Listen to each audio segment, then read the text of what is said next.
নমস্কার, আমি মৌসুমি। আজকে একটা যে উপাদান নিয়ে কথা বলবো প্রাকৃতিক উপায়ে, সেটা হচ্ছে ফিটকিরি যেটা আমরা বলে থাকি। তো ফিটকিরির বহুত গুণ আছে, অনেক গুণ আছে।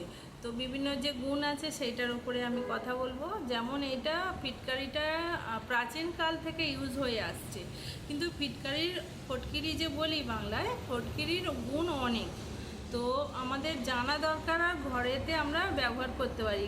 ফটকিরি হচ্ছে একটা প্রাকৃতিক অ্যান্টিসেপটিক, হচ্ছে শক্তিশালী অ্যান্টিসেপটিক, যেটা আমাদের চিকিৎসার কাজে লাগে আর প্রাকৃতিক রূপে।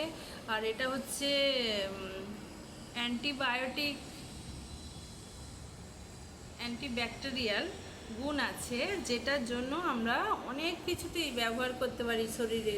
যেমন কি কারো দাঁতে লাগলে, দাঁতে যন্ত্রণা হলে ফটকিরির জলকে আমরা কুলকুচি করলে ওতে আমাদের দাঁতে লাগাটা কমবে। মুখে যদি ছাল ওঠে, অনেক সময় হয় ছাল ওঠে, কিছু খেতে পারছে না, জ্বালা দিচ্ছে, তখন ফটকিরির জলেতে মুখটাকে কুলকুচি করলে ওতেও আমাদের লাভ মেলে। কারো যদি ব্রণ হয়ে থাকে, বারবার ব্রণ হয়েই যাচ্ছে, তার ওই ইনফেকশনটা কাটানোর জন্য ফটকিরির জল দিয়ে মুখ ধুলে ব্রণটা থেমে যায়, বারবার আর হয় না। তারপরে মুখের মধ্যে যদি নানা রকম দাগ থাকে সেটাও ঠিক হয়ে যায়। আমাদের শরীরে কোনো দাগ থাকলেও যদি ফিটকিরির জলে আমরা স্নান করি, তো তাহলে আমাদের দাগটাও ঠিক হয়ে যায়। আর এটা হচ্ছে প্রাকৃতিক, এই জন্য আমরা ব্যবহার করব নিশ্চিন্তে, কোনো ভয়ের কারণ নেই আর কোনো খারাপ গুণ নেই। তারপরে আমরা জলটাকে শুদ্ধ করার জন্য, শুদ্ধ জল পান করার জন্য ফটকিরিটাকে আমরা জলেতে ঘুরিয়ে দিয়ে, ফটকিরির যে পিসটা ঘুরিয়ে দিয়ে জলটাকে আমরা শুদ্ধ করে পান করতে পারি, ওটা জলটা শুদ্ধ হয়ে যায়। তারপরে দাড়ি কামানোর পরে যেখানে চারিদিকে কেটে যায়, সেইটার পরে আমরা যদি ফটকিরিটাকে ভিজিয়ে নিয়ে দাড়ি কামানোর পরে লাগিয়ে দিই, তাহলেও কি হচ্ছে, ওখানে আর ইনফেকশন হতে দেবে না। কারোর মুখের তেল অনেক বেশি হয়, সেইটাও ফটকিরি জলেতে মুখটাকে ধুয়ে নিলে সেই তেল ভাবটাও কাটিয়ে তোলে। আর বয়সের ছাপ আসতে দেয় না, স্কিনটাকে টাইট রাখে।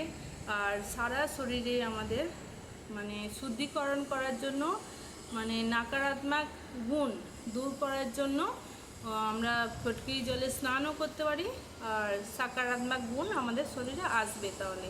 আর একটা হচ্ছে কি, যদি ফটকিরি আমরা কালো কাপড়ে ঘরেতে বেঁধে রেখে দিই, তাহলে ঘরেতেও নেগেটিভ পাওয়ার দূর করে, পজিটিভ পাওয়ার জায়গা করে দেয়। তো এইগুলো হচ্ছে ফটকিরির অনেক গুণ আছে। একটা কাপড় বানাতে গেলে সুন্দরভাবে তার চমকের জন্য যেমন ব্যবহার হচ্ছে, আর তেমনি চিকিৎসাতেও নানা রকমভাবে ফটকিরি ব্যবহার হচ্ছে। তো আমরা ঘরোয়া উপায়ে আমাদের ত্বচা, স্কিন, আমাদের ত্বকের জন্য ব্যবহার করব, মুখের জন্য ব্যবহার করব। কারোর খাসি হচ্ছে বারবার, ওতেও খাসি থামিয়ে দেয়। আর মুখের মধ্যে কিছু ছাল উঠছে, সেটা ঠিক হয়ে যাচ্ছে। তারপরে হচ্ছে স্কিনের আমাদের ত্বকেতে দাগ হলে ঠিক হয়ে যাচ্ছে। আমরা স্নান করলে ফটকিরি জলে, ওটাও আমাদের শরীরে নেগেটিভ পাওয়ার দূর হচ্ছে। তো আমাদের খুব উপকার, আমরা এটাকে কাজে লাগাবো। এই ছিল আমার ফটকিরির জানকারি। আপনারা ইউজ করুন। কে কে সব কিছু জানেন, এগুলো ইউজ করেন, আমাকে জানাতে পারেন, আমার ভালো লাগবে। আমি তো এই নিয়ে পড়াশোনা করছি বলে আমি আপনাদের জানাতে পারছি। আমি হয়তো একটু জানতাম, কিন্তু এতটা গুণ আছে জানতাম না। জেনে আমি খুব খুশি হয়েছি, তাই আপনাদের শেয়ার করলাম। তো আপনাদেরও ভিডিও ভালো লাগলে জানাবেন, আর লাইক করবেন, কমেন্ট করবেন যদি ভালো লেগে থাকে। আর যদি কাউকে জানাবার থাকে শেয়ার করতে পারেন, সাবস্ক্রাইব করে রাখবেন, তাহলে অন্য ভিডিও আপনার সামনে আসবে। আজকের মতো এইখানেই শেষ করছি। নমস্কার।